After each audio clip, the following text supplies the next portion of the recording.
اقبال نے ایک بات لکھی ہے. اقبال کہتے ہیں جب میں لندن میں وکالت کرتا تھا تو ایک خاتون تھی, لیڈی بارنس اس کا نام تھا. چھوٹے موٹے مقدمات لے کے وہ میرے پاس آتی تھی. بی بی ایک ہوٹل چلایا کرتی تھی. اس کا خامن جو تھا وہ فوج میں ملازم تھا. اقبال نے خود لکھا ہے, اقبال فرماتے ہیں کہ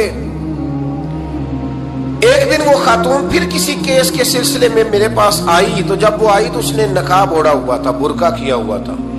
تو چونکہ اس نے نقاب اوڑھا تھا, مسلمانوں کی نشانی تھی. نقاب اوڑھنا کن کی نشانی ہے؟ اللہ آپ کو خوش رکھے. تو کہتے وہ نشانی چونکہ اہل اسلام کی تھی تو مجھے تجسس ہوا. میں نے کہا لیڈی خیریت ہے؟ میم صاحبہ یہ برقع پہنا ہوا ہے. تو کہنے لگی ہنس کے, اقبال مجھے پکا یقین تھا کہ آپ ضرور پوچھیں گے. تو میں نے کہا اچھا تو یہ برقع؟ تو کہنے لگی الحمدللہ میں مسلمان ہو گئی. تو میں نے فوراً کہا کہ آپ کا شوہر تو فوج میں ملازم ہے, فوجی کے لیے بدلنا اور پھر ملکی قانون اور یہ چیزیں. تو کہنے لگی اس نے مجھے کیا کہنا تھا, وہ خود کلمہ پڑھ گیا. تو کہتی ہیں میں اور متجسس ہوا. وہ کیس کی بات کرتی تو میرا تجسس بڑھ گیا. میں نے کہا تو کیس چھوڑ یہ بتا کلمہ کیسے پڑھا؟ تو کہنے لگی اقبال اصل بات یہ ہے کہ میں نا بے اولاد تھی, خامد بھی بڑے اچھے پیسے کماتا, میں خود بھی ہوٹل چلاتی, پر ڈپریشن اور ٹینشن اور بلا وجہ کی پریشانیاں جان نہیں چھوڑ. یہ ٹینشن اور ڈپریشن کا نا مجھے عربی ترجمہ کوئی نہیں ملا. یہ ڈپریشن اور ٹینشن کا نا میں نے تلاش کیا ہے, لیکن مجھے عربی لغت کے اندر ان کے معنی مجھے لگتا ہے کہ اس زمانے میں یہ چیزیں تھی ہی نہیں. ہوتی تو ان کا کوئی نام بھی, یہ آج ہے نا تو اس لیے آج کے زمانے میں ہی نام ہے مفت کا, مفت کی پریشانی. تو کہتی ہے مجھے ٹینشن اور ڈپریشن رہتی تھی ہر وقت, بڑی میں پریشان رہتی تھی. میرے ساتھ ایک عجیب واقعہ ہوا کہ میرے ہوٹل میں نا ایک بابا جی برتن مانجتے تھے, بوڑھے آدمی تھے, 70 سال کے قریب عمر تھی. ان کا ایک بیٹا تھا, ایک بہو تھی, ایک پوتا تھا, لیکن وہ بیچارے بیٹا بیمار رہتا تھا تو لہٰذا وہ خود مزدوری کرتے. کہتے ہیں ایک دن وہ بابا جی میرے پاس آئے, کہنے لگے میم صاحبہ 2-4 دن کی چھٹی چاہیے. تو میں نے کہا خیریت ہے؟ کہنے لگے میڈم میرا بیٹا فوت ہو گیا. بیٹا,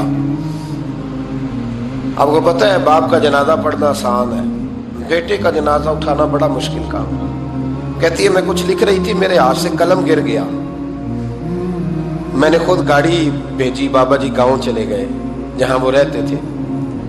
کہتی 2-3 دن کے بعد میں اور میرا شوہر گئے تو رستے میں ہم باتیں کر رہے تھے کہ کیا تعزیت کریں گے. ایک ہی بیٹا تھا, کوئی رشتہ دار بھی نہیں, تو اس کی تو کائنات اجڑ گئی, کن لفظوں سے اسے تعزیت کیا کہیں گے. کہتے جب ہم گئے تو وہ ٹوٹی ہوئی چٹائی پہ بیٹھا تھا, کچھ لوگ قریب تھے. ہم نے جا کے کہا بابا آپ مسلمان ہیں, ہم آپ کو کیا نصیحت کریں, ایک ہی بیٹا تھا, کہ کس طرح کر کے ہم آپ کو تسلی دیں. تو کہتے اس نے آنکھیں کھولی, بوڑھی آنکھوں میں ایمان کی روشنی. کہنے لگا بی بی کیا تعزیت کی بات کرتی ہو, میں نے کوئی پیسے جمع کرا کے بیٹا لیا تھا, خدا نے فضل سے دیا تھا, عدل سے لے گیا ہے. میں اپنے رب کے فیصلوں میں بڑا راضی ہوں, اللہ بڑا کریم ہے, وہ لے گیا, اس کا مال تھا. آپ یقین کریں ہمارے دیہاتی لوگ یہ کہا کرتے تھے, میں نے کانوں سے سنا ہے. ایک بوڑھے آدمی کا ایک دفعہ بیٹا فوت ہو گیا تو کسی نے اس سے کہا بابا چھوٹی عمر میں بچہ چلا گیا تو مجھے لفظ نہیں بولتے. کہنے لگے پتر اللہ دی فصل ہے, کچی بڈے تامی ہو دی. سنے آپ نے بھی کبھی یہ فکرہ, کچی بڈے تے پکی لے گئے تے تامی ہے جو ہو دی. تو جب اس کا جی چاہا وہ لے گیا. اللہ اکبر. وہ خاتون کہتی ہے کہ وہ بابا جی سے میں نے کہا کہ چلو آپ 1 مہینے کی چھٹی کر لے. تو کہنے لگا نہیں میڈم میں مسلمان ہوں, مفت کی روٹی نہیں کھاتا, مزدوری کر کے کھاتا ہوں, میں انشاءاللہ 2-3 دن کے بعد کام پہ آ جاؤں گا. کہتے ہیں وہ چند دنوں کے بعد آ گیا. اللہ کی قدرت کے ابھی 2-3 ماہ گزرے تھے پھر آیا. میڈم چھٹی چاہیے کچھ دنوں کی. میں نے کہا خیریت ہے؟ کہنے لگے وہ میری بہو بھی ہارٹ اٹیک سے فوت ہو گئی. کہتے اب میں بھی تڑپ گئی اور عیسائی ہو کہ میری آنکھوں میں آنسو آ گئے. میں نے کہا گھر کا دروازہ بند ہو گیا, اب یہ بیچارہ کیا کرے گا. وہ اپنے شوہر کے غم میں ہارٹ اٹیک سے فوت ہو گئی. کہتے ہم پھر 2-3 دن کے بعد تعزیت کے لیے گئے, پھر ٹوٹی ہوئی چٹائی, بوڑھا نہ اپنی انگلیوں سے زمین پر کچھ بنا رہا ہے. کہتے قریب گئی اور میں نے جا کے کہا بابا اب تو تسلی آپ نے خود ہی کرنی ہے, جو نظام تھا وہ تو ہو گیا. تو کہتے ہیں پھر اس نے آنکھیں کھولی, آسمان کی طرف دیکھا تو کہنے لگا بیٹی کوئی پریشانی نہیں, میرا بیٹا بغیر شادی کے بھی تو فوت ہو ہی سکتا تھا نا, بس میرے مالک نے جب چاہا جیسے چاہ ہوا. میں انشاءاللہ 2-4 دن کے بعد کام پہ آؤں گا. یہ میرا 3-4-5 سال کا پوتا ہے, ابھی اسکول داخل ہوا ہے, میں ساتھ لے آؤں گا, وہاں میرے ساتھ اوپر کوارٹر میں جہاں میں رہتا ہوں یہ بھی رہے گا. کہتی ہے میں سختے میں آ گئی اس کی کیفیت دیکھ کے, وہ پوتے کو ساتھ لے آیا. کبھی کبھی میں دیکھتی چھت پہ کھڑے ہو کے کہ دادا گھوڑا بنا ہوا ہے اور پوتا سواری کر رہا ہے. وہ سویرے اٹھتا, اس کو سکول چھوڑ کے آتا, شام کو لے کے آتا, پیار کرتا, محبت کرتا. تیسری منزل پر ہم نے ایک کوارٹر دیا ہوا تھا, وہاں دادا پوتا رہتے. اللہ تو بڑا بے نیاز ہے. کہتی ہے اقبال ایک دن نا پوتا اوپر والی منزل پہ کھیل رہا تھا, اس کا پیر پھسلا, وہ گردن کے بل زمین پہ گرا. مجھے خبر ہوئی تو میں دوڑی, ایمبولینس منگائی. خون سے لتھڑے ہوئے اس بچے کو دادے نے اپنی گود میں رکھا. اور جب ہم ہسپتال کی طرف گئے تو ہاسپٹل بعد میں آیا, جناب اسرائیل پہلے آ گئے اور کہتے ہیں وہ گود میں دم توڑ گیا. پھر دادے نے اسے اپنے ہاتھوں سے غسل دیا, پھر اس نے اپنے بوڑھے ہاتھوں سے قبر کھودی اور پھر مٹی ڈال کے کہنے لگا انا للہ و انا الیہ راجعون. جے سونا ہی میرے دکھ وچ راضی, جے سونا ہی میرے دکھ وچ راضی. پھر سکھ نو چلے ڈاواں. کہتے ہیں وہ مٹی ڈالی اس نے, اور جب وہ واپس پلٹا تو میں بازو سے تھام کے ہوٹل قریب لائی اور میں نے اس کے قریب کہا کہ بابا تو ٹوٹ گیا ہے, تو بکھر گیا ہے. مجھے محسوس ہوتا ہے کہ اب نہ تیری راتیں اور تیری صبحیں اور تیری شامیں غموں میں گزریں گی. تو کہتے ہیں یوں اس نے ہاتھ رکھے اور یوں آنسو چھٹک دیے. کہنے لگا میڈم کیوں میرے اندر کوئی عقیدہ نہیں, میں کوئی لوارث ہوں, میرا کوئی رب نہیں, میں کیوں پریشان رہوں گا, میں تو پکا ہوا پھل ہوں. تھوڑے دن گزرے کہ قبر میں جاؤں گا, اور جب جنت میں جاؤں گا تو اللہ میری بیٹے سے بھی ملاقات کرائے گا, میرے پوتے سے بھی ملاقات کرائے گا, میرا رب ساری ملاقاتیں کرا دے گا. میں اپنے اللہ کی رضا میں بڑا راضی ہوں. وہ خاتون کہتی ہے میرا اور میرے شوہر کا کلیجہ پھٹنے لگا. میں نے کہا بابا یہ جذبہ کہاں سے ملتا ہے, یہ سکون کہاں سے آتا ہے, یہ کیفیت کیسے ملتی ہے. مجھے کہنے لگا تو نے لینی ہے. میں نے کہا, تو کہنے لگا تو بھی گنبد خضرا والے نبی کا کلمہ پڑھ جا, تو بھی رسول اللہ کا کلمہ پڑھ جا.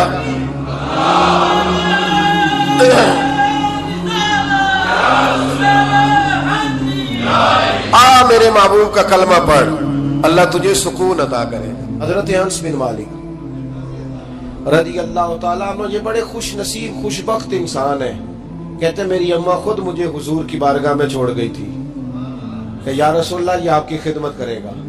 کہتے میں نے 10 سال حضور کی نوکری کی ہے, نبی پاک نے کبھی اوف بھی نہیں کہا. بلکہ بخاری مسلم میں ایک انوکھی بات موجود ہے. فرماتے مجھے ایک دن حضور نے فرمایا جا یہ کام کر کے آ. کہتے میرے دل میں یہی تھا کہ فوراً جاؤں گا. اسی طرح لفظ موجود ہے, میرے دل میں تھا جاؤں گا کر کے آؤں گا. حضور نے فرمایا کر کے آ. دل میں پکا ارادہ تھا جاؤں گا, لیکن اپنی زبان سے میں نے کہا حضور میں نے کوئی نہیں جانا. یہ کیوں بات کی؟ یہ ذرا لاڈ کے ساتھ کی, یہ ذرا ناز کے ساتھ کی, یہ ذرا نا محبت کے ساتھ کی, یہ ذرا حضور جو پیار کرتے تھے نا اس پیار کو سامنے. حضور میں نے نہیں جانا.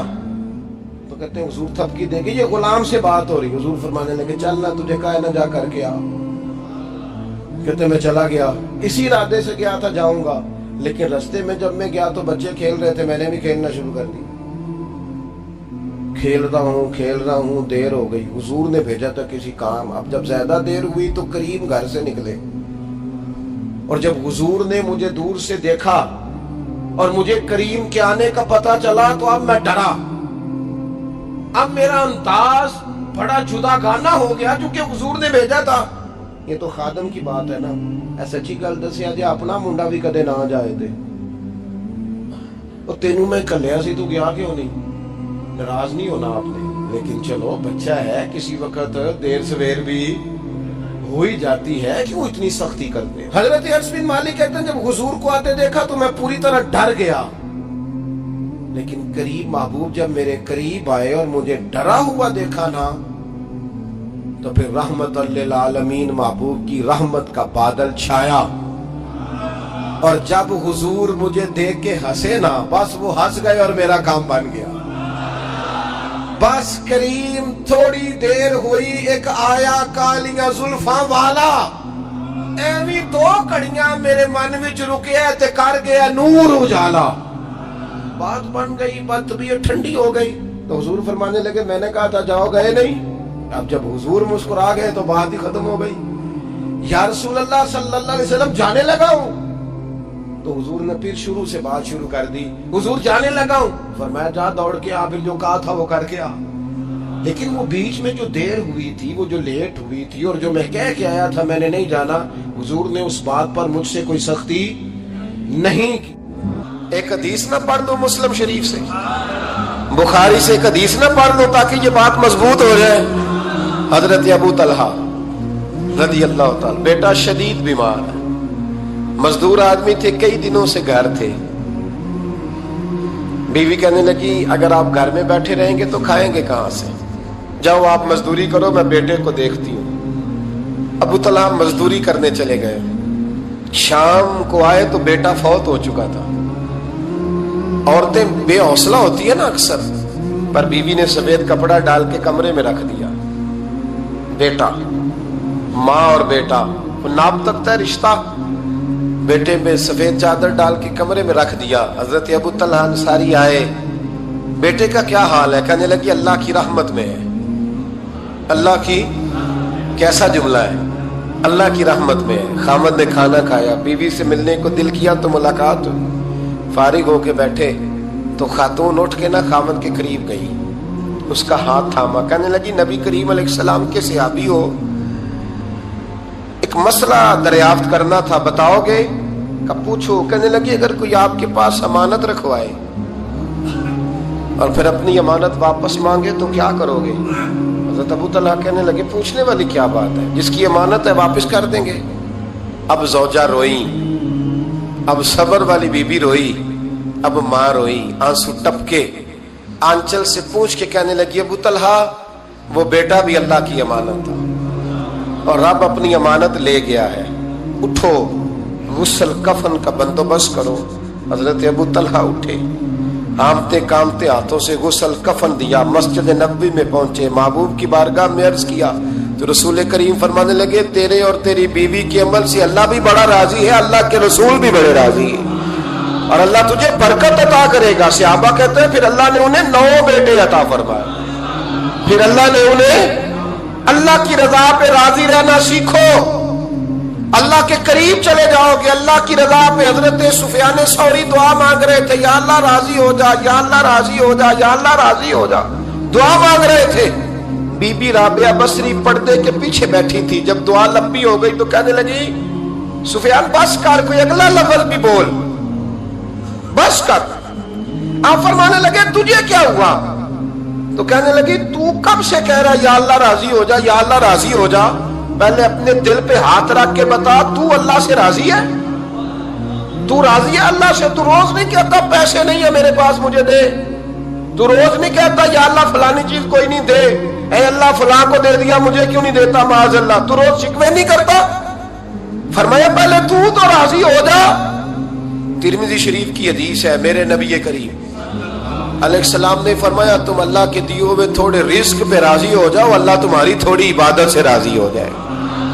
دیکھیں نا امام حسین کا آخری جملہ کیا ہے میدان کربلا, آخری جملہ کیا ہے؟ میں 5000 مسجد دے کے کہتا ہوں دیا نہیں میں نے, اللہ بڑا راضی ہے مجھ سے, 5 نمازیں پوری نہیں پڑھتا. امام علی مقام نے نا دل, کلیجہ, جان, اولاد, ہر چیز نکال کے رکھ دی, تو آخری جملہ یہ تھا اے اللہ بتا تو حسین سے راضی ہے کہ ناراض ہے؟ اللہ تو راضی ہے کہ ناراض ہے؟ بھائی پہلی بات رحمت الہی, دوسرا اللہ کی رضا پہ, یعنی عجیب بات ہے نا, جب اللہ کروڑوں دے تو دنیا چھپاتی ہے, اور جب تھوڑا کاروبار ٹھنڈا ہو جائے تو ساری دنیا کو دنیا بتاتی ہے. تو جب میں تو کہہ رہا ہوں کہ میں بندہ ڈھونڈ رہا ہوں جو مجھے ملے، آ کے کہے کہ شکر کا طریقہ بتاؤ، تو مل ہی نہیں رہا. کو ملے جو کہے بڑی خیر ہے، ہر لحاظ سے اپنے رب سے راضی، مل ہی نہیں رہی دنیا. تیسری بات، اگر اللہ کے قریب جانا ہے، یہ ان لوگوں کے لیے جو معرفت الہی کے متلاشی ہیں وہ خاص توجہ کریں. اگر رب کریم کے قریب جانا ہے تو پھر ایک ذہن بنائیں کہ میرا رب میرے ساتھ ہے، میرا رب میرے. نحن اقرب الیہ من حبل الورید. اور درویش کہتے ہیں جے میں تینوں اندر جانا تو پھر مقید جانا، جے میں تینوں باہر جانا تے اندر کون سمانا. اندر بھی تو ہے تے باہر بھی تو، وچ بلا کون نمانا. پھر تصور کریں کہ اللہ میرے ساتھ ہے. حضرت جنید بغدادی رحمۃ اللہ علیہ کہتے ہیں میں نے اپنے مرشد سے کہا کوئی وظیفہ جو پڑھا کروں، تو فرمانے لگے جنید پڑھا کر کے اللہ میرے ساتھ ہے اور اللہ مجھے دیکھ رہا ہے. یہ وظیفہ پڑھا کر. کیمرے لگا دیے ہر جگہ ہماری گورنمنٹ نے، کہتے ہیں کیمروں کی مدد سے پکڑا گیا، کیمروں کی مدد سے مسجدوں کے دروازوں پہ کیمرے، ایئرپورٹوں پہ کیمرے، ریلوے اسٹیشن پہ کیمرے، بڑے بڑے جنرل سٹور پہ کیمرے. نیچے لکھا ہے خبردار کیمرے کی آنکھ آپ کو دیکھ رہی ہے. کیمرے کی آنکھ دیکھے تو لوگ گناہ نہیں کرتے، تو یہ کیوں نہیں سوچتے کہ رب ہمیں دیکھ رہا ہے؟ یہ تصور کیوں نہیں جمتا کہ رب ہمیں. اور اللہ فرماتے ولی من خاف مقام ربہ جنتان. جو اللہ کے سامنے کھڑے ہونے سے ڈر جائے گا نا، اللہ اسے 2 جنتیں عطا فرمائے گا. اللہ اسے ایک دفعہ اگر کوئی ڈر گیا اللہ کے سامنے کھڑے ہونے، کتنی دفعہ بولے تو صحیح.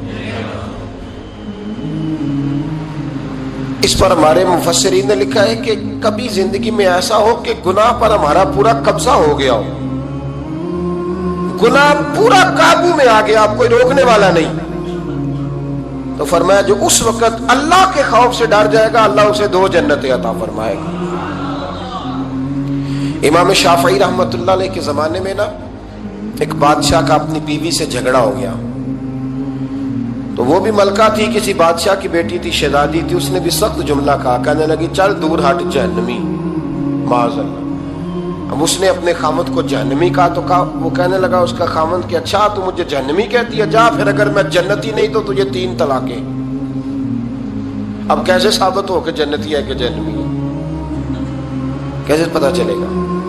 علماء سے پوچھا تو وہ کہنے لگے ہم کیسے بتائیں، کون ڈگری دے کہ تو جنتی ہے کہ جہنمی ہے؟ بات دور نکل گئی. امام شافعی کے پاس گیا، وہ رسوخ رکھتے ہیں علم فقہ کا، ان کے پاس گیا، جا کے کہنے لگا حضور یہ مسئلہ ہے. امام صاحب فرمانے لگے اکیلے میں مجھے ملتے ہو؟ وہ اندر آیا، کچھ دیر گفتگو ہوئی تو امام صاحب فرمانے لگے لو جی یہ بندہ جنتی ہے، اس کی بیوی کو طلاق کوئی نہیں ہوئی، یہ جنتی ہے. آپ کو پتہ ہے لوگ فتویٰ جلدی دے دیتے ہیں. کچھ لوگ خلاف تقریریں کرنے لگے کہ بادشاہ تھا تو امام صاحب نے بچا لیا ہے، کیسے آپ نے ڈگری دے دی کہ جنتی ہے جی؟ تو امام صاحب کہنے لگے تم بحث نہ کرتے تو میں بات پردے میں رہنے دیتا. سنو، میں نے بادشاہ کو تنہائی میں بلا کے پوچھا ہے کہ کبھی اللہ سے بھی ڈرے ہو؟ صرف اس لیے کہ اس وقت اللہ دیکھ رہا ہے. یہ نیت کبھی بندوں سے ڈر کے تو بندے بڑے گناہ نہیں نہ کرتے، کبھی اللہ سے ڈر کے بھی چھوڑا ہے. تو بادشاہ کہنے لگا بالکل چھوڑا ہے. میری ایک کنیز تھی بڑی خوبصورت، غریب گھر کی ملازمہ، غریب گھرانے کی تھی. ایک دن میں آیا تو میرے کمرے میں صفائی کر رہی تھی. معاذ اللہ میرا اس پہ دل آ گیا، میں نے دروازہ بند کر لیا. دنیا کی کوئی طاقت نہیں تھی، میرا اپنا محل تھا، مجھے کچھ دیکھ بھی لیتا تو کسی میں جرت نہیں تھی مجھے منع کرنے. اور میں چونکہ حکمران تھا، مطلق العنان تھا، کوئی شکایت بھی نہ کرتا. لیکن جب میں نے اس کی طرف ہاتھ بڑھایا تو اس نے ایک ہی لفظ کہا، کہنے لگی تو اللہ سے نہیں ڈرتا؟ تو اللہ سے نہیں ڈرتا؟ کہنے لگا کوئی نہیں تھا امام صاحب مجھے منع کرنے والا، کوئی نہیں تھا. لیکن جب اس نے کہا تو اللہ سے نہیں ڈرتا تو میں کانپنے لگا. میں نے اس سے معافی مانگی، غریب ملازمہ سے میں نے بادشاہ ہو کے معافی مانگی. میں نے معافی مانگی، پھر میں نے دروازہ کھولا، وہ چلی گئی. امام صاحب کہنے لگے اٹھ میرے سینے سے لگ. کہا حضور کیا ہوا؟ فرمایا جو تنہائی میں اکیلے میں ایک دفعہ بھی رب سے ڈر جائے اللہ اسے 2 جنتیں عطا فرمائے گا.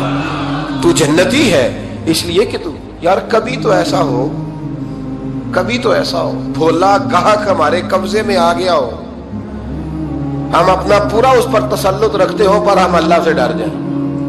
کبھی ایسا ہو کہ کروڑوں روپیہ ہمارے تسلط میں ہو، ہم چاہیں تو جتنا مرضی استعمال کریں لیکن ہم اللہ سے ڈر جائیں۔ حضرت عمر کا زمانہ تھا، ایک نوجوان صحابی کا بیٹا مسجد جایا کرتا تھا، بڑا نیک تھا۔ ایک عورت اس کو اپنی طرف بلانے لگی، لبھانے لگی، نوجوان تھا۔ ایک دن دل آ ہی گیا بی بی پہ، عشاء کی نماز پڑھ کے اس کے گھر کی طرف جا رہا تھا کہ کسی قاری صاحب نے آیت پڑھ دی، وَلِمَنْ خَافَ مقام ربہ جنتان، جو اللہ کے سامنے کھڑے ہونے سے ڈرے گا رب 2 جنتیں عطا کرے۔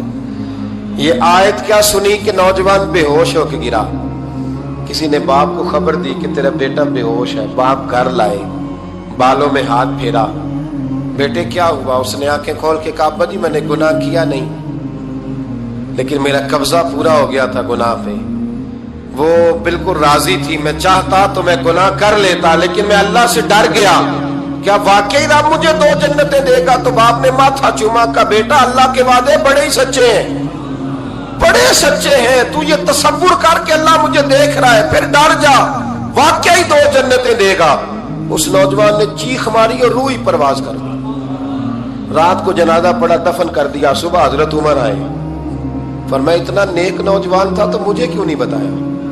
میں اس کے غسل میں شریک ہوتا، کفن میں شریک ہوتا، میں جنازہ پڑھاتا۔ حضور بس رات دیر ہو گئی، دفن کر دیا۔ امام سیوطی نے لکھا، ابن کثیر نے لکھا، ابن عساکر نے لکھا، حضرت جناب عمر فاروق فرمانے لگے مجھے بتاؤ تو صحیح اس کی قبر کہاں ہے؟ نیک ہو کوئی بندہ تو قبر پہ جانا چاہیے۔ فرمایا بتاؤ قبر کہاں ہے؟ حضرت عمر کو قبر پہ لے گئے تو سیدنا فاروق اعظم قبر پر کھڑے ہو کے فرمانے لگے نوجوان مجھے امید ہے اللہ نے تجھے 2 جنتیں دی ہوگی۔ حضرت عمر کہتے ہیں مجھے اللہ کی قسم قبر کے اندر سے بول پڑا، کامل پیرونا دے باہو قبر جنا دی جیوے، قبر کے اندر سے بول پڑا، کہنے لگا عمر امید والی بات نہیں، میرے رب کے وعدے بڑے سچے ہیں، اس نے واقعی مجھے 2 جنتیں عطا فرمائی، اس نے واقعی 2 جنتیں دی ہیں۔ کبھی کوئی کام تو ایسا ہو جو صرف اللہ سے ڈر کے چھوڑا جائے، ہونا چاہیے کہ نہیں ہونا چاہیے؟ آپ یقین کریں بچوں سے ڈر کے ہم نے بڑے کام چھوڑ دیے، بھائیوں سے ڈر کے چھوڑ دیے، دنیا داروں سے ڈر کے چھوڑ دیے، اور کبھی کبھی میں کہہ دیتا ہوں کہ بہت سارے ماں باپ نے اولاد سے ڈر کے چھوڑا، بہت سارے استاد شاگردوں سے ڈرتے ہیں، الا ماشاءاللہ کچھ پیر مریدوں سے ڈرتے ہیں۔ کاش ہم اللہ سے ڈرنا شروع کریں، جب رب سے ڈرو گے پھر کسی اور سے نہیں ڈرو گے۔ اللہ کا خوف سنوارتا ہے، سجاتا ہے، یہ ذہن بنائیں۔ حضرت سیدنا عبداللہ ابن عمر رضی اللہ تعالیٰ عنہ کر رہا تھا تو صحرا میں میں کھانا کھانے کے لیے بیٹھا، ایک چرواہا بکریاں چرا رہا تھا، میں نے دعوت دی روٹی کھا لو، کہنے لگا میں نے روزہ رکھا ہے۔ آپ فرماتے ہیں غریب آدمی تھا، نفلی روزہ، میں اٹھ کے قریب گیا، میں نے کہا پتہ تو کروں صرف روزے دار ہے کہ نیک بھی ہے؟ صرف کچھ روزے دار ہوتے ہیں پر نیک، ناراض نہ ہو جائیے گا، حضرت عبداللہ ابن عمر کی بات کر رہا ہوں۔ کچھ نمازی ہوتے ہیں پر نیک، حاجی ہوتے ہیں پر نیک، وہ تقوی نہیں اختیار کرتے، مقاصد نماز اور مقاصد روزہ نہیں جانتے۔ کہتے میں قریب گیا تو میں نے جا کے اسے کہا یہ بکری بڑی پیاری ہے، بیچ نہیں دیتا میرے ہاتھ؟ کہنے لگا میری نہیں، میں تو چرواہا ہوں، تنخواہ پہ بکریاں چراتا ہوں، کسی اور کی ہے، مالک کوئی اور ہے۔ تو فرماتے ہیں میں نے اسے کہا کہ مالک کو کہہ دینا کہ ایک بکری بھیڑیا لے گیا تھا، یہ 300-400 بکریاں، مالک کو کیا پتہ، کہنے ایک بھیڑیا لے گیا ہے۔ تو کہتے ہیں اس نے داڑھی جھاڑی تو گرد اڑی، غریب آدمی مٹی میں لتھڑا ہوا لیکن اس کی آنکھوں میں اتنی روشنی، کہنے لگا حضور بکریوں کے مالک سے تو کہہ دوں گا بھیڑیا لے گیا ہے، اور جب کائنات کا مالک پوچھے گا، جب عرش کا مالک پوچھے گا تو کیا جواب دوں گا؟ آپ فرماتے ہیں میں واپس آیا، میں نے پتہ کیا کس کا غلام ہے، پہلے غلام خریدا، پھر بکریاں خریدی، پھر وہ بکریاں اسے تحفے میں دے دی۔ کہنے لگا حضور یہ کیا ہے؟ فرمایا تو رب سے ڈرتا تھا نا تو اللہ نے تجھے انعام عطا فرمایا ہے۔ اگر ہم اصلی نیک بننا چاہتے ہیں نا، ایک ہوتے ہیں وقتی نیک، لوگوں کے سامنے نیک، ایک ہوتا ہے اصلی نیک۔ اصلی نیک وہ ہوتا ہے جس کا ذہن بن جاتا ہے کہ میرا رب مجھے دیکھ رہا ہے۔ 3 باتیں اپنی زندگی میں اپنا لیں، ایک تو ہمیشہ اللہ کی رحمت پر توجہ رکھیں، اور اس کی رحمت کا ذکر کریں، اور دوسرا اللہ کے فیصلوں پر راضی رہیں۔ رب جو دے دے، جہاں بٹھا دے، جس حال میں رکھ دے، اس حال میں راضی۔ اور تیسرا یہ ذہن بنائیں کہ میرا رب مجھے دیکھ رہا ہے، میرا اللہ میرے ساتھ ہے۔ یہ تصورات جمائیں، پھر اللہ کے قریب جانا آسان ہو جائے گا، پھر اس کا قرب پانا آسان ہو جائے گا۔ اللہ سمجھنے کی توفیق عطا فرمائے۔